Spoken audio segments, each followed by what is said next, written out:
The Infinity Gauntlet and the Marvel Cinematic Universe. I could go on and on about how Marvel Studios took a risk and tried something unprecedented with the Avengers. They let the full team movie serve as an unofficial sequel to several other movies, each of which focused solely on one of the team's heroes. And by building the universe before showing off the full team, this eliminated the problem of inadequate character development. But this is the internet, and most of you have already stopped listening, and you're either watching a cat video or writing an ignorant YouTube comment or masturbating. Probably all three. So I'll keep it short. Marvel didn't need to sacrifice backstory for the sake of action in the Avengers. They had 5 other movies to give you the backstory first. And with that backstory, we got glimpses of what's to come in this Marvel Cinematic Universe.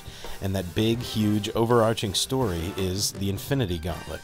And here's what we know so far, and what we'll find out soon. You know that thing in a movie that everyone wants? They're all racing to get it, and fighting each other for it, and killing people, and sometimes they even die for it. That's called a MacGuffin. It's a plot device that usually takes the form of some desired object that the protagonist pursues, often with little or no narrative explanation. The movie is just really all the drama that goes on while the characters are trying to get that thing. The Marvel Universe has the MacGuffin Stones. I mean, the Infinity Stones. And there are 6 of them. They each allow whoever has them to control a different fundamental aspect of the universe. Here's the rundown.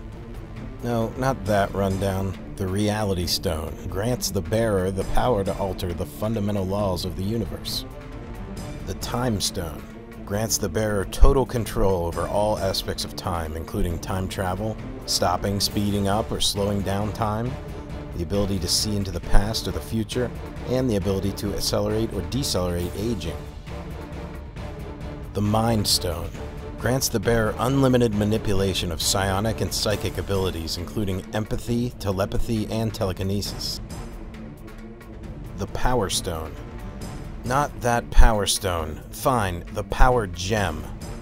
Grants the bearer increased strength and durability, enhances virtually any known superhuman ability, energy manipulation, and allows the augmentation or inhibition of any force. The Soul Gem grants the bearer power to observe, attack, or even steal a being's soul or spirit. The Space Gem.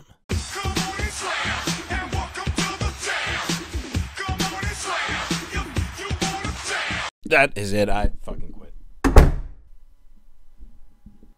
Grants the bearer limitless manipulation of space, allowing for teleportation, dimensional manipulation, creation of wormholes, and the interference with the motion of other objects.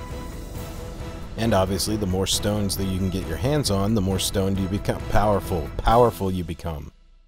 So mega evil badass wannabe ruler of the universe guy Thanos is trying to get all the Infinity Stones. How's he doing so far? Well, we only know about 3 of them. First, the Tesseract. It's the big blue cube-looking thing from Captain America and the Avengers. That's not it. Oh dear God, no. Red Skull used the Tesseract to make weapons for Hydra. Then Captain America came in and was all like...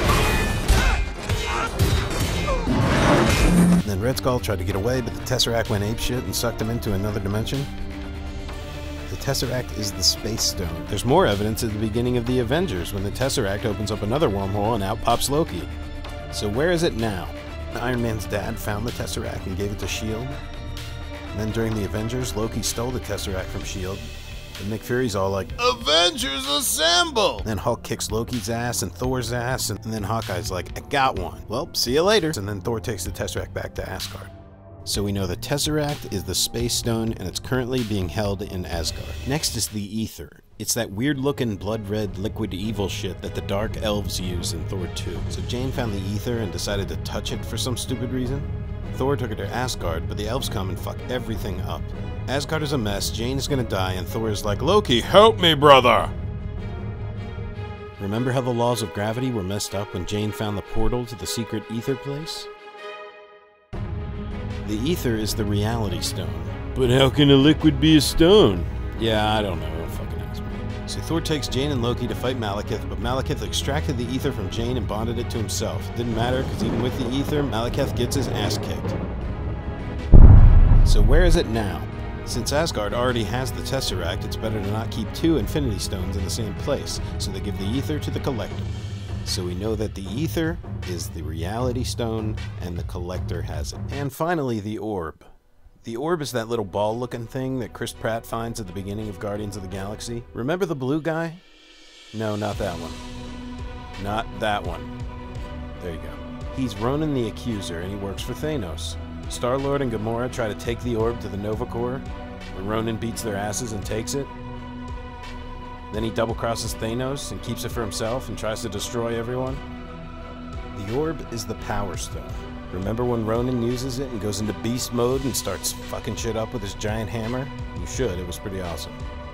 So Rocket's all like, and Groot's all like, I am Groot. Drax runs in and sprays Gatorade all over everyone. So where is it now? They get the orb back and they give it to the Nova Corps for safekeeping. So we know the orb is the Power Stone and the Nova Corps has it.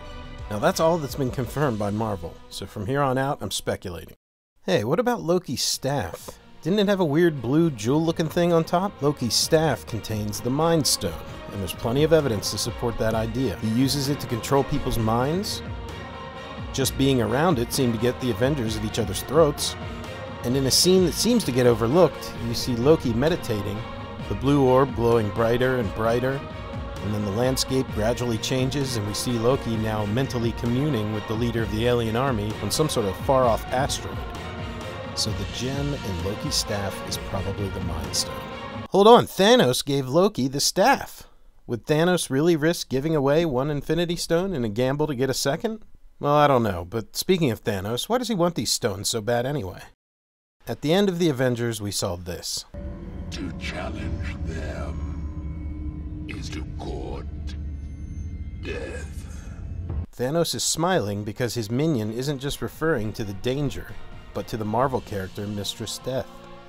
Lady Death, Mistress Death, or just Death, embodies decay and destruction. She is a fundamental force of the universe and has no true physical form, but she usually appears as a hooded human skeleton. Thanos wants to bone her. Get it? Anybody? Alright, Thanos is in love with her, and he will do anything to win her affection. So he is gathering the stones to go on a murder spree and hopefully impress Lady Death when she sees a tidal wave of new bodies at her doorstep. So what's next? Here's what Marvel's got coming up. These three we know for sure. We'll get Avengers 2 in 2015, followed by Ant-Man a couple months later, and then Captain America 3 in 2016. These next three we know are coming, but the dates could be wrong. Doctor Strange in 2016, the third Thor movie in 2017, and the sequel to Guardians of the Galaxy a couple months later. These next four are total guesses. Marvel has reserved these release dates, but we don't know why.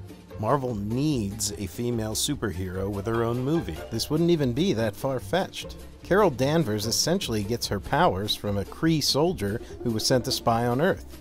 Remember, Ronan the Accuser is also a Kree warrior, so I wouldn't be surprised if the first female-led Marvel movie was Captain Marvel. Black Panther should be a no-brainer. He's essentially Marvel's version of Batman. He's African, which would give the cinematic universe an injection of diversity, which it desperately needs, and there'd be a lot of unique opportunities for storytelling with some of the Wakandan technology. Marvel has already started filming 4 different shows on Netflix, all set in the same universe. I wouldn't be surprised to see Marvel make another unprecedented move and have all 4 seasons of those shows lead up to a team-up movie. That movie would be The Defenders, starring Luke Cage, Iron Fist, Daredevil, and Jessica Jones. And now, ladies and gentlemen, welcome to the main event. The moment you've all been waiting for, the culmination of over 10 years worth of films, 85 quadrigazillion megadollars, and 4.5 metric shit tons of planning, dedication, and execution. The Avengers 3! The Avengers 3 will be the culmination of everything we've seen so far, in a storyline that is sure to be epic. Thanos will assemble all of the Infinity Stones into the Infinity Gauntlet, and it'll be up to all of the heroes we've met on our 11-year journey through the cinematic universe to stop him. Somewhere in here, before Avengers 3, we will identify the Soul Stone and the Time Stone. I'm betting we'll find the Soul Stone in Doctor Strange, but who knows? And the Time Stone is anyone's guess. If you or anyone you know has information regarding the whereabouts of the missing Infinity Stones, leave a YouTube comment below this video. Perhaps you can help solve a mystery.